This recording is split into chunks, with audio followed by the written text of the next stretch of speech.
Bonsoir, c'est Gauthier, il est 18h30, 19h à peu près, et aujourd'hui je vais vous faire un petit exercice de respiration. Donc je suis assis sur ma chaise parce que ça me permet d'être à côté de vous et de ne pas avoir besoin de parler fort. Et il n'y aura pas de mouvement à faire, là on va juste travailler sur des patterns très basiques de respiration. Et c'est ce que vous pouvez faire là de plus simple quand vous n'avez pas de possibilité de bouger, quand vous êtes dans votre lit, dans un espace confiné, sans mauvais jeu de mots, ou quand vous êtes, bon, quand vous serez à nouveau après le confinement dans le métro ou autre chose. Voilà. Donc c'est des exercices très très simples qui vont pas être très longs, mais qui déjà commencent à faire des changements dans le corps quand on les comprend bien. Donc premier exercice, déjà je vais vous demander d'observer votre respiration. Le plus simplement du monde, observez comment vous respirez. Et là, s'il vous plaît, je vais vous demander d'observer si vous respirez par le nez ou plutôt par la bouche. Qu'est-ce qui génère la respiration en premier?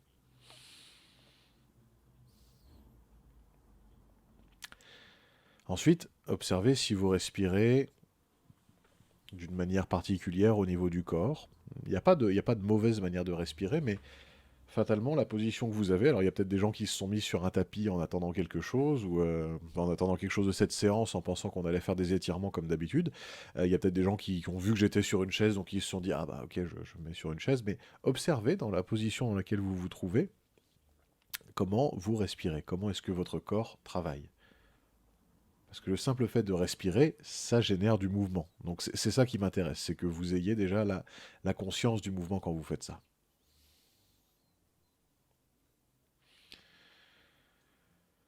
Expirez. Inspirez, tranquille, voilà. Et sentez les parties de votre corps qui bougent. Comme ce matin et comme souvent dans notre travail, sentez la respiration. Est-ce que vous êtes en train de respirer avec la conscience déjà de l'axe haut-bas?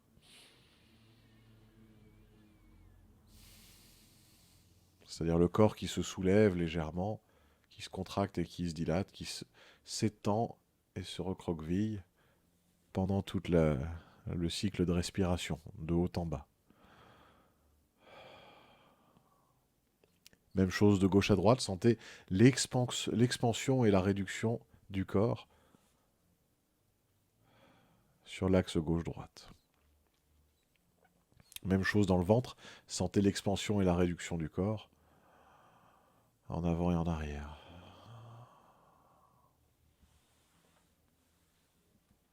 Bien. Et maintenant que vous avez ces 6 directions, sentez le corps qui s'étend, se dilate comme un ballon à l'inspire et à l'expire, le corps qui se contracte. Voilà, c'est aussi simple que ça. Premier exercice, je vais vous demander maintenant de commencer à vous focaliser sur votre nez. Alors, c'est peut-être pas très agréable pour les gens qui ont le nez plein et qui ont le nez bouché ou quoi que ce soit, mais on va faire une respiration très simple. Essayez de respirer en sentant l'air qui rentre dans les narines.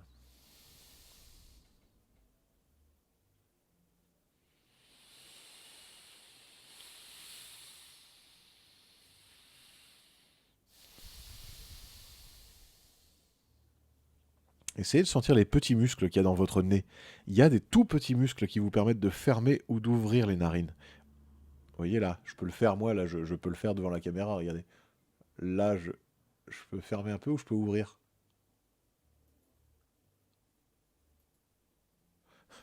Et regardez, je le fais là encore.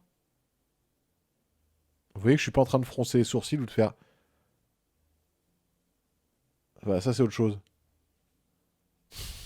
D'ailleurs, moi, j'arrive pas à dissocier, oui, j'arrive pas à lever juste ça sans froncer les sourcils. Il y a des gens qui y arrivent quand ils font des études dans des écoles de grimaçons. On apprend ça, notamment le comédien Jim Carrey a fait une formation comme ça. Mais voilà, là, vous avez eu les muscles du nez. Là, je parle pas de ces muscles-là, je parle de ceux qui servent à ouvrir, à fermer les narines. Et maintenant, plus profond.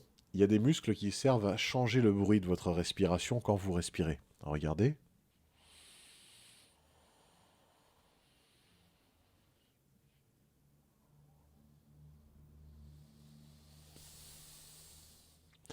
Vous sentez que la respiration est plutôt localisée soit à l'avant du nez, soit au milieu du nez. Essayez ça avec moi, s'il vous plaît. Respirez par le nez si vous pouvez. Même s'il y a une narine bouchée, hein, ça arrive, parce que ça, c'est. On n'est pas tous égaux. Il y a des gens qui n'ont pas le nez droit à l'intérieur, soit parce qu'ils ont fait de la boxe, soit parce que c'est de la génétique. Il y a des gens qui ont les sinus plus ou moins étroits, et bah, les muqueuses n'ont pas le même volume en fonction de la journée. Et donc, il y a parfois des gens qui sentent leur nez en fait se contracter et s'élargir. Très très peu, hein, mais les muqueuses du coup se dilatent et se contractent dans la journée. Et donc des fois, il y a une narine qui est plus contractée que l'autre, et c'est pour ça que vous n'avez pas la même narine bouchée dans la journée. Et il y a des gens qui, même avec cette narine contractée, ont encore un très gros volume d'air, et ça n'est pas lié à la taille du nez d'ailleurs. Donc c'est voilà, ça c'est juste une histoire de comment votre corps est construit, et donc c'est pour ça que certaines personnes respirent plus ou moins bien par le nez, et c'est aussi simple que ça. Donc vous faites avec le corps que vous avez, mais vous essayez de sentir maintenant, pas dans les narines, mais un peu plus haut, par ici, vous voyez, donc avant l'arête du nez, enfin avant l'arcade, là, par là. Si vous sentez ça, là, vous pouvez jouer un petit peu avec l'ouverture. On y va, on inspire, on expire par le nez en jouant avec l'ouverture des narines.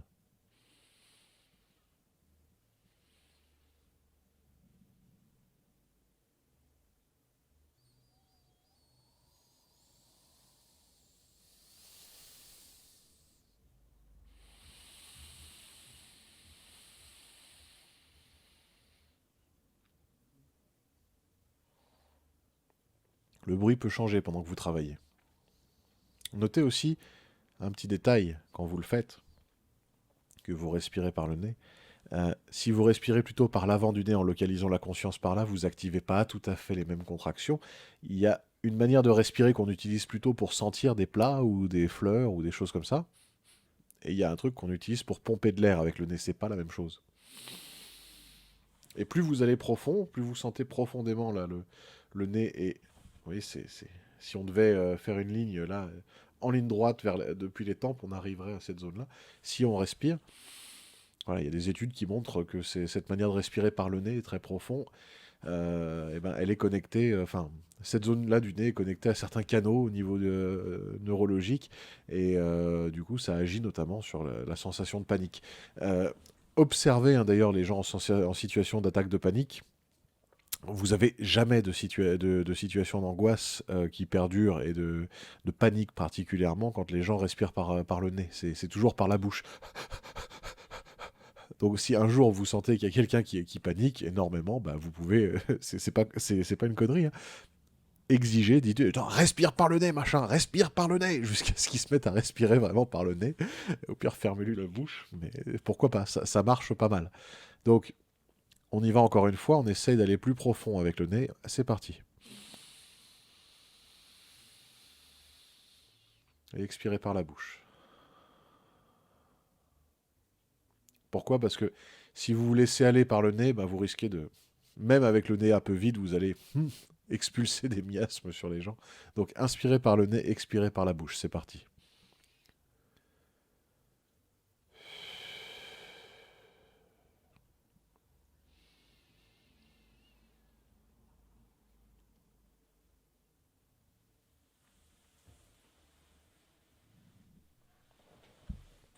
Bien.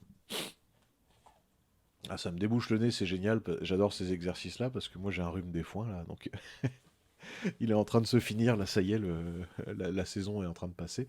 Mais souvent au mois de mars, avril, c'est un peu rude pour moi. Donc on y va tranquillement. Maintenant, vous allez commencer à inspirer par le nez et la bouche en même temps. Le nez inspire, la bouche inspire.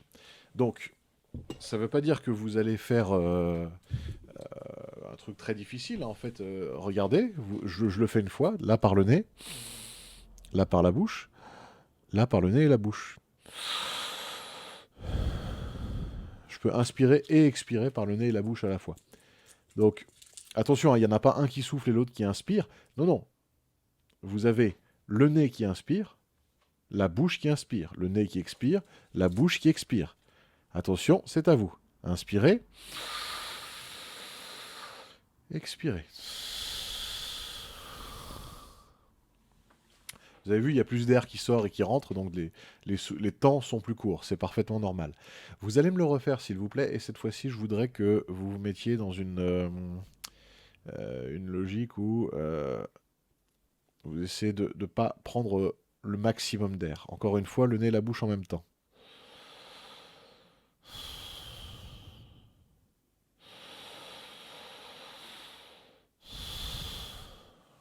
Bien. Alors, de là où vous êtes, maintenant, ça va être intéressant d'aller plus loin. Vous allez essayer, pour vraiment sentir ce truc-là, de commencer à inspirer par le nez et de rajouter la bouche ensuite. On y va.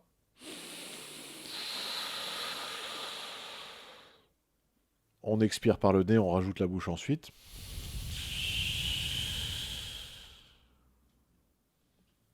Et inspirez par la bouche, vous rajoutez le nez après, pour voir si c'est plus facile pour vous.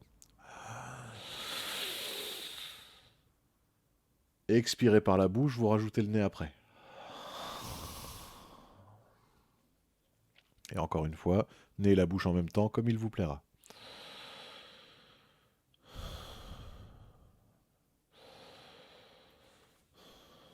Bien.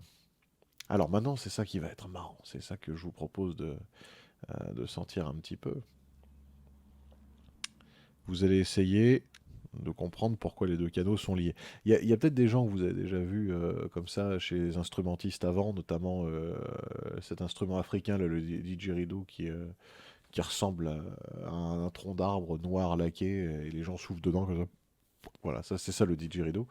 Euh, Vous avez des gens qui le font en flûte aussi pour faire une respiration continue. Alors comment est-ce qu'ils font? Eh ben, c'est simple.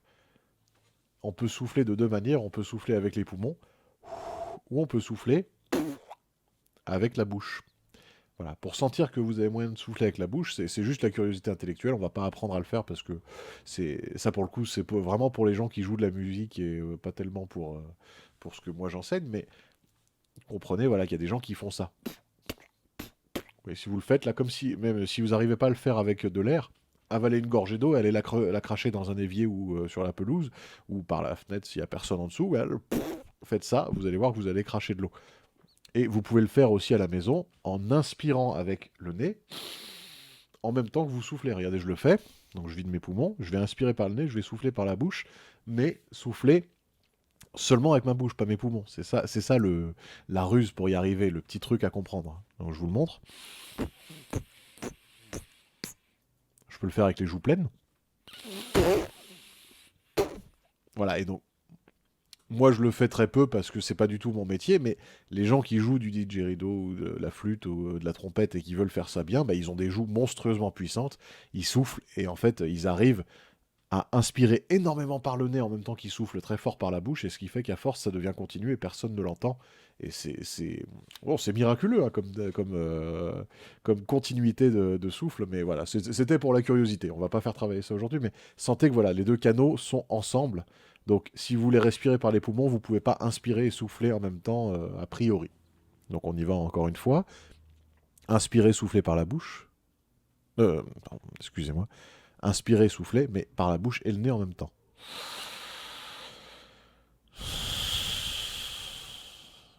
Inspirer par le nez, souffler par la bouche, pas en même temps. Donc j'inspire par le nez. Je souffle par la bouche. Moins classique, mais je vous la propose aussi. Vous inspirez par la bouche, vous soufflez par le nez.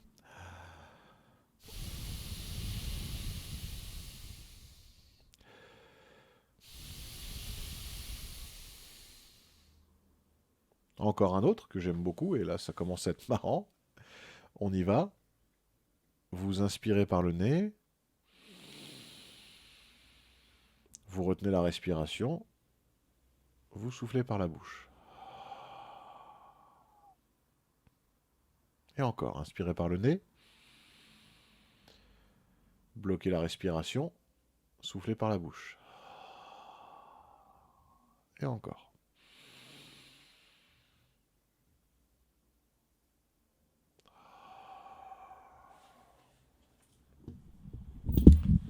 Bien. Eh ouais, je suis chez moi, sur mon bureau, donc je me pose confort. Alors, maintenant vous allez commencer à faire une respiration un petit peu plus profonde. On va essayer de voir combien de temps on met pour inspirer et pour expirer. Le but n'est pas la performance, là encore, le but est que vous compreniez quel est le mécanisme dans votre corps. Si après vous, avec ce que je vous donne, vous voulez faire de la performance, c'est très bien, mais moi, ça sert à rien que je vous apprenne à faire de la performance, puisque je ne sais pas quel est votre objectif de vie, quels sont les sports que vous aimez bien pratiquer, quel est le métier pour lequel ces exercices vous servent. Donc, la performance, elle vient avec la pratique, globalement. Moi, je vous apprends à vous sentir. Si après vous vous sentez, bah, la performance viendra comme conséquence, mais ce sera un travail personnel et c'est vous qui choisirez. Donc là, pour l'instant, si vous n'avez pas prévu de faire du championnat d'apnée demain matin, bah, ne vous jugez pas à la fin en disant j'ai pas fait très longtemps. Dans la même veine, vous n'êtes pas obligé de vous juger en disant j'ai fait très longtemps. On peut rester neutre émotionnellement avec ça. Donc on y va tranquille, on vide ses poumons et on va remplir les poumons le plus lentement possible. Soufflez-moi bien cet air-là. Allez à l'écran, faites pareil que moi. Encore, encore, encore. Videz-moi ces poumons. Ça doit vous donner la même voix que moi. Soufflez. On inspire lentement.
Et relax.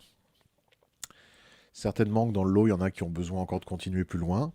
Continuez pendant que je donne mes explications, et c'est pas grave, vous pouvez continuer très longtemps. Il y en a peut-être qui se sont arrêtés largement avant, bah, comme d'hab. Il y a des tas de corps différents et des tas de niveaux de capacité différents dans les gens qui nous regardent. Donc, c'est pas grave du tout. Hein, vous avez vu, ça vous empêche pas de travailler, même si moi je vais plus lentement que vous, et ça vous empêche pas de travailler, même si vous allez plus lentement que moi, donc c'est pas un souci. Maintenant, on va commencer à travailler d'une autre manière le même exercice. Vous avez vu, là, je vous ai fait vider vos poumons. On va le refaire une fois, mais on va pas faire lentement. Mais videz vos poumons une fois. Allez-y, videz, videz, videz, videz, videz, videz. Sentez que là, le corps, il a qu'une envie, c'est d'inspirer. Et vous avez vu, du coup, c'est trop. Finalement, le fait de pousser dans vos derniers retranchements, ça fait que vous allez prendre moins de temps. Enfin, vous allez prendre plus de temps, du coup, à récupérer après. Et surtout, vous arriverez pas à faire aussi lentement et à contrôler votre respiration parce que vous serez trop forcé, vous aurez trop forcé. Donc, on y va, on souffle et on garde 20% d'air en bas. Et vous inspirez après le plus lentement possible pour remplir les poumons à fond. Je baille une seconde. Oh. J'espère que je vous fais pas bailler à l'écran, sinon ça va faire une réaction en chaîne. Allez, on inspire. On vide des poumons, mais pas à 100%. Gardez-en un peu.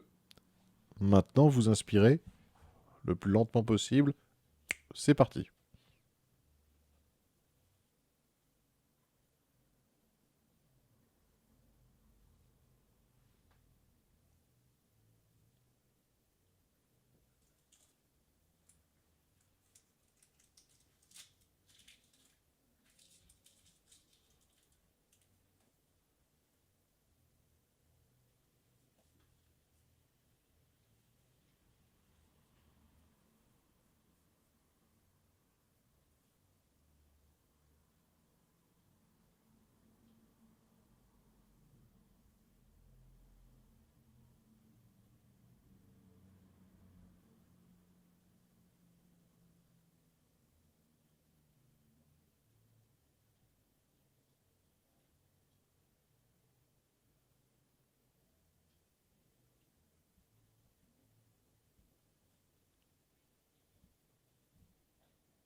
et détendez-vous. Sentez dans votre corps ce que ça a fait. Prenez le temps de respirer normalement. Pareil, il y en a. Là, j'ai regardé sur le chrono de la vidéo. Moi, j'ai mis à peu près 1 minute 10 à remplir mes poumons, pépère.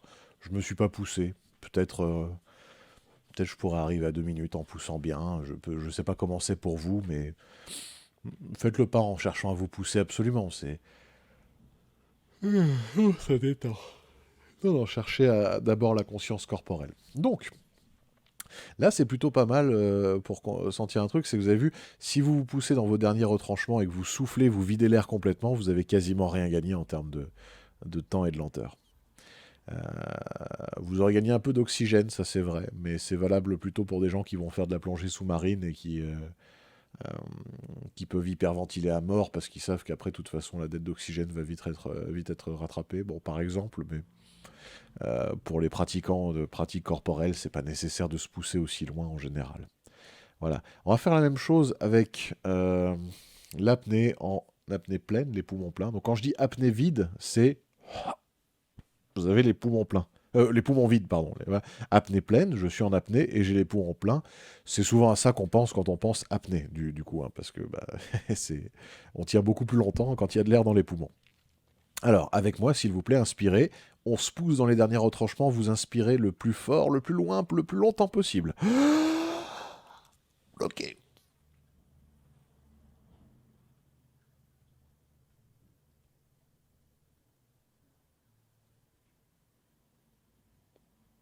N'arrêtez pas, restez en apnée, mais moi je vais parler. Sentez que là, il y a une pression pas très agréable dans les poumons si vous êtes vraiment poussé à fond. Soufflez. Relâchez. On le refait une fois. Inspirez. Bloquez vos poumons. Moi, je parle, mais bloquez vos poumons. Et maintenant, vous faites la carte. Vous levez les bras pour lever plus d'air encore.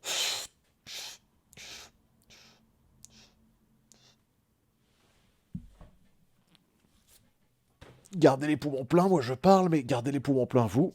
Et sentez que là, vous avez les poumons pleins et qu'il y a quelque chose. Relâchez. Vous avez vu que ça, en fait, l'oppression, l'inconfort que ça vous crée d'avoir les poumons pleins fait que finalement vous avez moins de marge de manœuvre alors que vous avez plus d'air dans les poumons. Voilà. Il y a un niveau de tension optimal. À un moment, si vous dépassez, bah, vous avez plus d'air, mais ça vous fait durer moins longtemps, paradoxalement. C'est pareil avec la course d'endurance, en fait. Vous allez aller moins loin si vous courez trop vite. Alors même que pourtant, on pourrait dire, bah non, en fait, c'est pareil. Si je cours plus vite, je vais faire la même distance plus lentement et c'est tout. Non, non, non. Si vous courez à fond, ce que ça vous aura créé comme tension et comme fatigue fait que vous ne pourrez pas faire la même chose en endurance. Voilà. Sinon, ce serait formidable. Il n'y aurait pas à gérer son rythme, mais en fait, le rythme est important parce que il n'y a pas il y a pas toujours des phases d'effort et de repos pour le corps. Il y a des phases d'effort et de repos en même temps, et du coup, bah, ça compte un petit peu. Alors, vous allez me refaire cet exercice et vous allez tenir pareil. Ah ouais, ça m'a fatigué là à l'instant, donc je baille un peu, ça me remet d'aplomb. Vous allez maintenant me refaire la même chose, s'il vous plaît, et cette fois-ci, vous allez essayer de faire l'exercice avec les poumons pleins à 80%. C'est parti. Moi, je parle, mais vous vous bloquez. Restez là. Juste restez là, s'il vous plaît. Et vous allez voir que ça va changer quelque chose.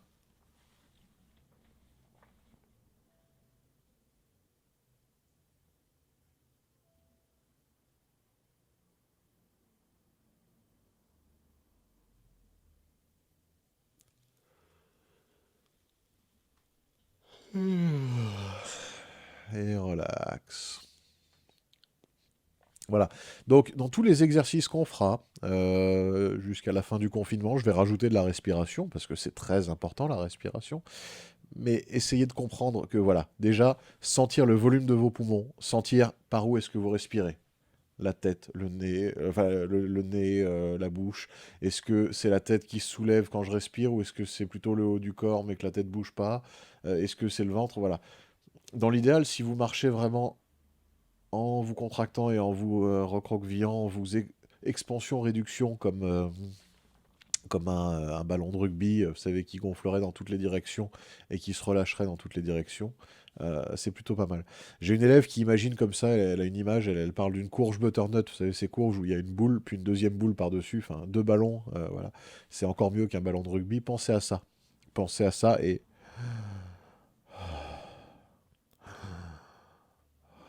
si c'est bien fait, la respiration, quand elle est libre, ça doit libérer votre corps entier. Vous devez sentir que ça fait du mouvement dans les jambes quand vous respirez, que ça fait de la pression dans le ventre, vers l'extérieur, vers l'intérieur. Vous devez sentir que les épaules bougent. Voilà. Vous ne devez pas le faire exprès, hein. Si vous vous mettez à faire bouger les épaules ou à faire bouger le corps, il va pas enfin, ça va pas marcher. Ce qui m'intéresse, c'est de sentir, au contraire, non, je suis en train de rien faire et c'est parce que je ne fais rien et que je fais le moins possible que mes épaules s'ouvrent et se décontractent comme ça tranquillement. C'est ça qui est très important. Voilà, ce petit tuto de respiration est terminé. J'espère que ça vous a plu. C'est une bonne entrée en la matière. On en rajoutera, hein, des bases de respiration avant la fin du confinement. On fera pas tout le temps ça, hein. On va en faire encore 2 ou 3 assis sur une chaise, pas à la suite. Là, demain, vous aurez à nouveau de la souplesse des doigts. Je voulais le faire aujourd'hui, mais ma cobaye est occupée à faire autre chose. Vous inquiétez pas, on fera autre chose que simplement être le cul posé sur une chaise à respirer, mais en même temps, c'est pas mal. Il faut le faire de temps en temps parce que ça vous donne des bases et vous permet de vous focaliser vraiment sur cet aspect-là du travail corporel. Évidemment, après, une fois que vous l'aurez, vous aurez plus besoin de faire ça, vous pourrez l'intégrer dans le travail au quotidien. Mais pour ça, bah, il faut déjà avoir cette base-là. Je vous souhaite une très bonne soirée, j'espère que vous allez bien, que le confinement se passe bien, que vos proches sont en bonne santé, que ce sera pas trop la galère pour repartir au boulot après. Bref, je vous souhaite tout ce qu'on peut souhaiter de bien pour ce soir, et je vous rappelle que samedi soir, nous avons un petit live sur Facebook. Donc bah, si vous n'avez pas Facebook, tant pis, je le remettrai après. N'oubliez pas de me laisser les questions que vous voulez me poser dans les commentaires de n'importe quelle vidéo. Après, je centraliserai tout et je répondrai à ces questions parce que c'est très important, du coup, aussi pour moi de pouvoir corriger un peu, ou en tout cas redonner des conseils une fois que j'ai donné déjà le premier matériau, parce que bah, il faut bien que je vérifie et qu'on s'est bien compris dans ce que j'enseigne. Voilà, voilà. Passez une très bonne soirée et je vous dis à très bientôt.